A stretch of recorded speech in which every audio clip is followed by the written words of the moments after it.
Assalamualaikum warahmatullahi wabarakatuh. Saya Lisa Rahmawati dengan NIM 2401550003. Di sini saya akan menjelaskan tentang tugas mata kuliah statistika probabilitas tentang materi uji hipotesis. Diberikan 5 soal. Nomor 1, diketahui standar rata-rata waktu respon API atau μ0 sama dengan 180 milisecond. Rata-rata sampel atau X-bar sama dengan 187,4 milisecond. Simpangan baku sampel atau sigma sama dengan 31,6 milisecond. Jumlah sampel atau N sama dengan 120.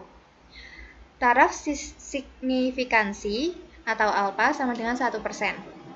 Ditanyakan, apakah terbukti bahwa rata-rata waktu respons API melebihi standar layanan 180 milisecond?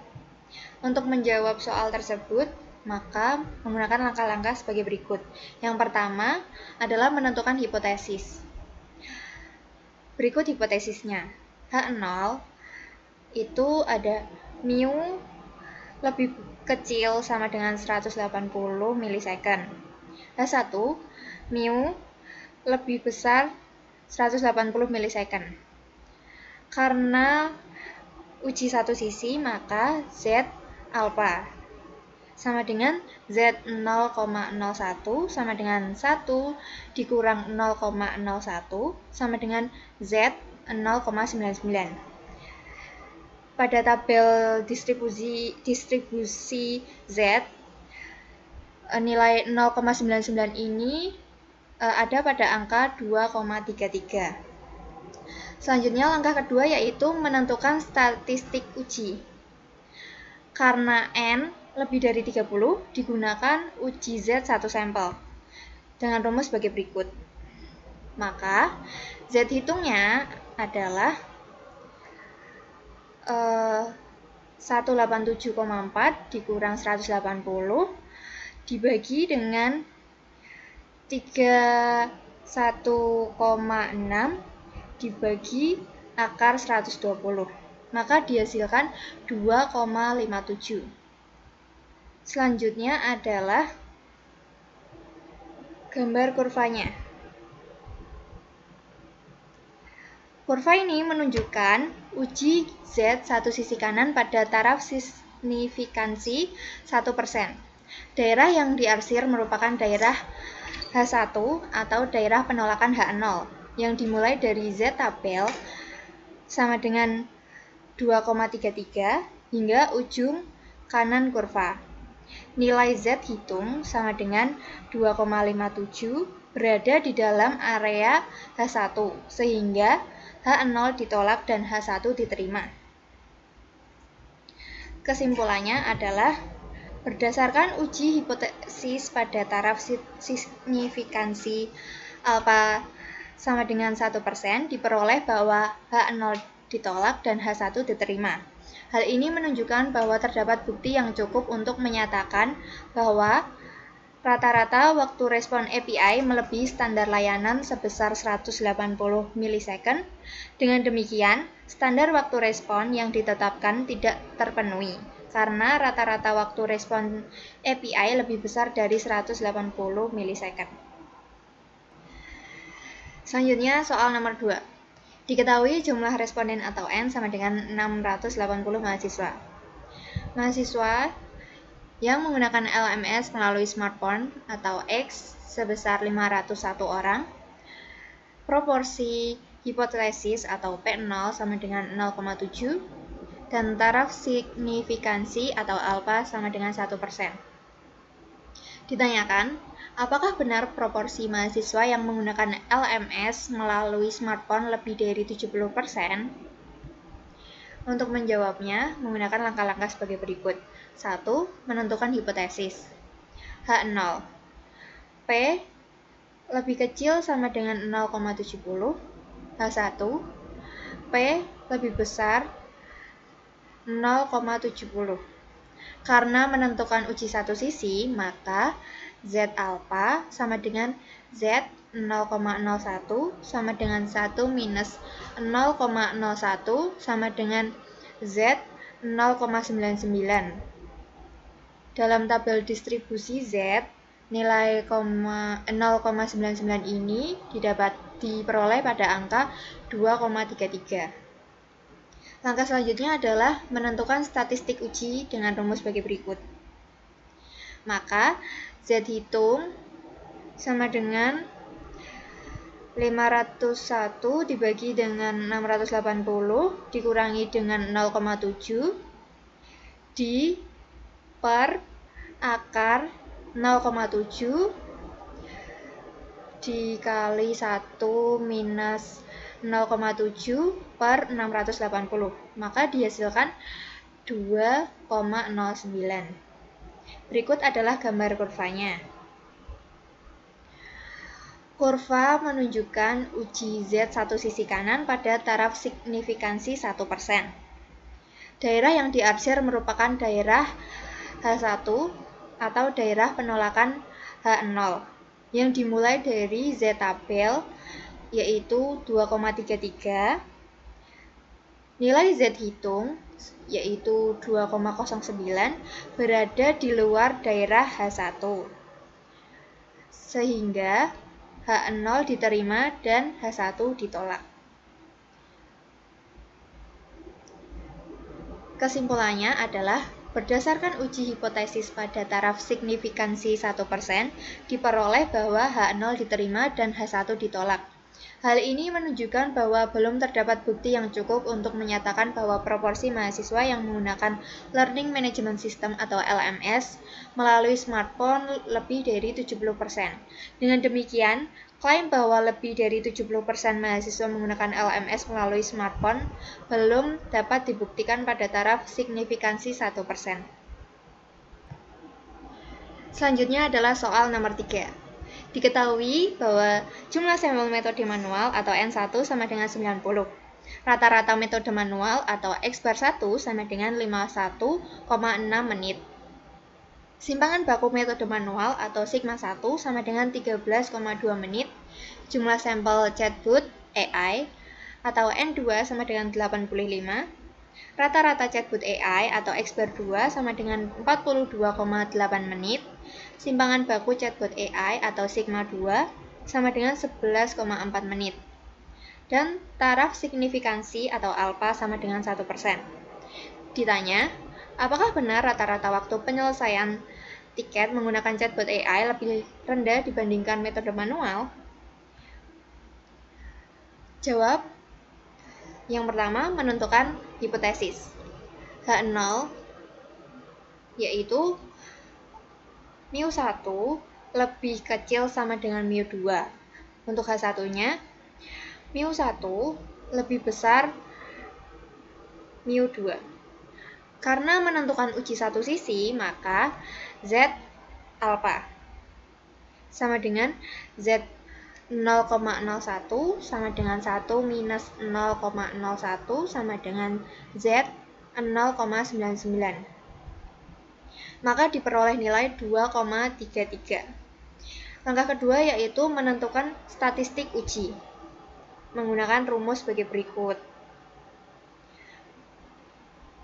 Maka Z sama dengan 51,6 dikurang 42,8 terus dikurang 0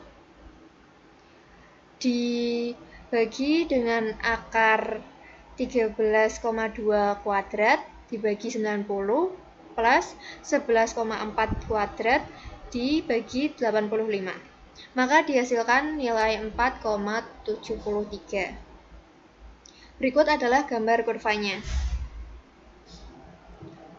Kurva ini menunjukkan uji Z satu sisi kanan pada taraf signifikansi 1%.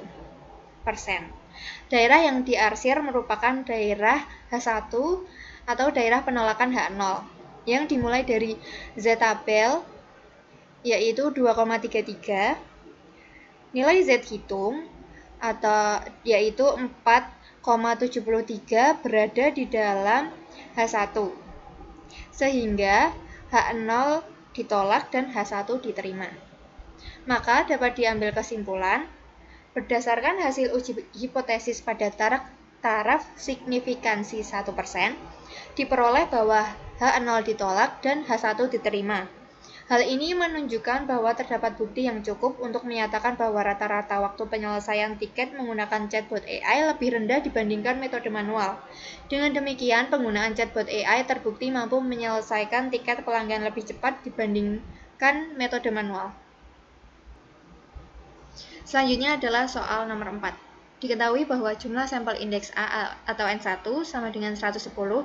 Rata-rata waktu respon indeks A atau X bar 1 sama dengan 284 milisecond.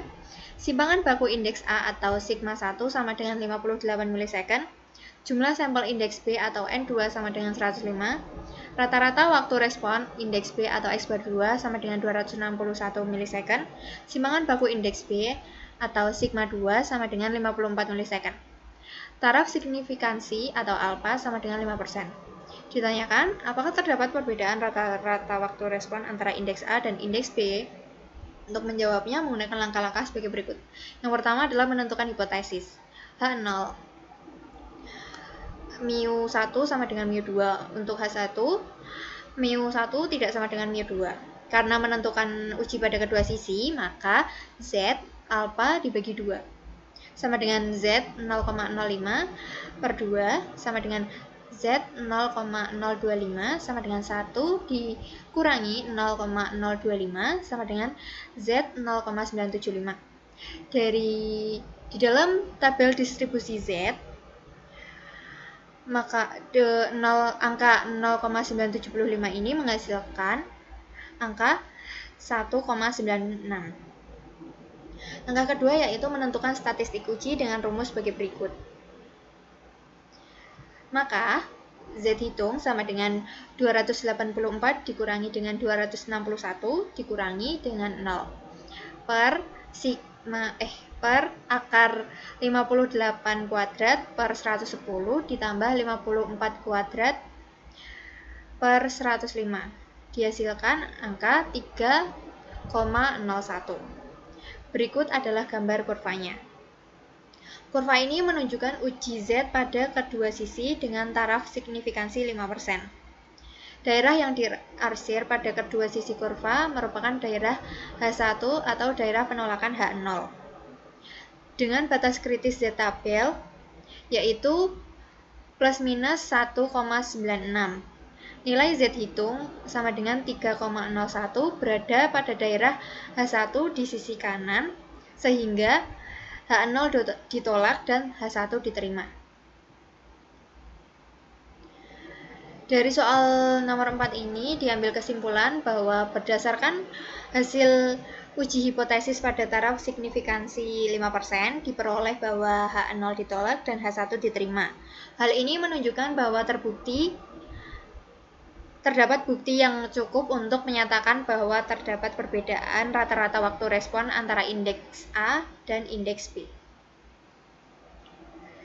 Selanjutnya adalah soal terakhir yaitu nomor 5. Diketahui bahwa jumlah email uji model lama atau N1 sama dengan 2000 email. Email phishing terdeteksi benar model lama atau X1 sama dengan 1720 email. Jumlah email uji model baru atau N2 sama dengan 2200 email. Email phishing terdeteksi benar model baru atau X2 sama dengan 1958 email. Taraf signifikansi atau alfa sama dengan 1%. Ditanya, apakah benar proporsi deteksi benar pada model baru lebih tinggi dibandingkan dengan model lama? Untuk menjawabnya, langkah pertama yaitu menentukan hipotesis. H0 itu P1 lebih besar sama dengan P2, H1 P1 lebih kecil P2. Dengan keterangan P1 itu proporsi deteksi benar model lama dan P2 yaitu proporsi deteksi benar model baru.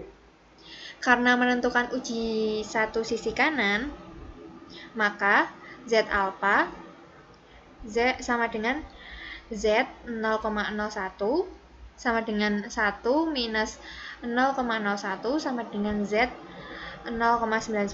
Maka didapatkan angka 2,33. jika menggunakan bentuk hipotesis di atas, yaitu H1 itu P1 lebih kecil P2, maka daerah kritis berada di sebelah kiri, sehingga